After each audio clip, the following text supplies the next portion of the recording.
तो दोस्तों इस वक्त अगर हम निफ्टी 50 इंडेक्स की बात करते हैं तो वहां पर आपको ऑल टाइम हाई के आसपास इंडेक्स नजर आएगा। लेकिन स्मॉल कैप इंडेक्स अगर हम देखते हैं तो वहां पर 12% की एक साल में गिरावट देखने को मिली है।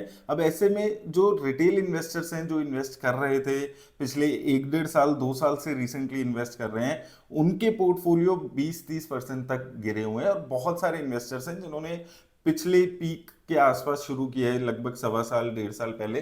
तो वहां से गिरावट ही मेजरली देखने को मिली है। मेजर कंपनीज में कुछ चुनिंदा कंपनीज हैं जहां पर अच्छी ग्रोथ आई है। स्पेसिफिकली 1.5 साल पहले स्मॉल कैप कंपनीज ज्यादा चल रही थी तो इन्वेस्टर्स ने स्मॉल कैप कंपनीज में ज्यादा इन्वेस्ट किया है, तो वो भी एक रीजन इसमें है कि जो गिरावट है वो पोर्टफोलियोज में ज्यादा है। अब अगर आप भी उनमें से कुछ इन्वेस्टर्स हैं तो इस वक्त आपको क्या करना चाहिए? देखिए, सबसे पहले अगर आपने कोई खराब स्टॉक किसी की रिकमेंडेशन पे या किसी भी वजह से खरीद लिया था, तो अभी वो टाइम है, आपको एक बार रिव्यू कर लीजिए। और वैसे स्टॉक से निकलना बहुत ज़्यादा ज़रूरी है जो कि अब शायद अपने ऑल टाइम हाई पे कभी भी ना आए। सिर्फ एक स्टॉक 50% अब गिर चुका है, बेचेंगे तो लॉस आ जाए, बुक हो जाएगा, इसलिए किसी स्टॉक में बने रहने का कोई मतलब नहीं बनता है। तो एक बारी दोबारा से जो भी पोर्टफोलियो है उसको रिव्यू करो, जरूर आप देख लें और उन स्टॉक से निकलें। जैसे बहुत सारे ऐसे आईपीओज आए थे, एसएमई आईपीओज आए थे, स्मॉल कैप के माइक्रो कैप के आईपीओज आए थे, जो शुरू में बहुत ज्यादा सब्सक्रिप्शन मिली और खुलते ही वो नीचे गए और नीचे जाले जाते गए और 40-50% की गिरावट है उनकी आईपीओ के प्राइसेस से। कुछ 20-30% नीचे और लोग वेट कर रहे हैं कि वो आईपीओ प्राइस के पास आएगा तो निकल जाऊंगा। आपको अभी के हिसाब से एसेस करने की जरूरत है कि क्या कंपनी का बिजनेस फंडामेंटल सब अच्छे हैं, क्या ग्रोथ आ रही है। और अगर ये सब होने के बाद भी ये गिरावट है तो हो सकता है ये मार्केट की कमजोरी की वजह से देखने को मिल रही है। लेकिन अगर ओवरऑल प्रॉफिट्स सेल्स यहाँ पर भी दिक्कतें कंपनी में नजर आ रही है तो थोड़ा सा आपको रीअसेस करने की जरूरत है कि ये कितनी लंबी दिक्कतें चल सकती है, जो सेल्स या प्रॉफिट की डी ग्रोथ हो रही है अगर किसी कंपनी में जिसमें आपने इन्वेस्ट किया है, या फिर बिल्कुल फ्लैट नंबर्स हैं क्योंकि पंप एंड डंप में आपको वो स्मॉल कैप शेयर मिल चुका हो सकता है, ऐसे भी बहुत सारे चांसेस हो।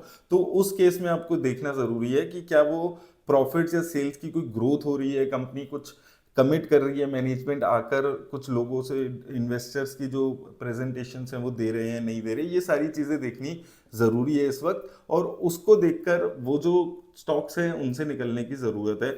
और आगे अभी जो बेटर अपॉर्चुनिटीज़ नज़र आ रही है, जो फंडामेंटली अच्छी कंपनीज हैं, वहां पर मेजर पैसा लगाने की इस वक्त ज़रूरत है।